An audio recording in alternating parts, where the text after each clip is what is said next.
আগামী ২৯ জানুয়ারি হাঁপানিয়া আন্তর্জাতিক মেলা প্রাঙ্গণে শুরু হচ্ছে ৩৫তম ত্রিপুরা শিল্প বাণিজ্য মেলা।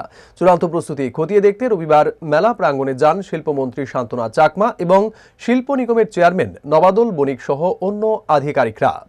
দেখলাম সঙ্গে আমার চেয়ারম্যান রয়েছেন এবং আমাদের দপ্তরের অনেকেই রয়েছেন। আমরা এখানে দেখলাম, আমরা সবাই দেখলাম কোন জায়গাতে কী হয়েছে।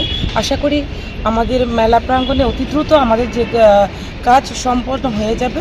পাশাপাশি আমরা আজকে আবারও আমরা বসবো কী কী ঘাটতি রয়েছে কিনা, কতদিনের মধ্যে কমপ্লিট হবে, এখনই আমরা আবারও বসবো।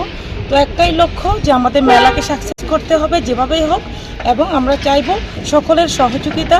এবং এই মেলা আশা করি যে আমাদের বিগত বছরে যে যতটুকু হয়েছে তার তুলনায় আরও সুন্দর হবে, এবং আমাদের ত্রিপুরা রাজ্যের বাইরে থেকেও বিভিন্ন জায়গা থেকেও অনেকেই দেখার জন্য আসবে।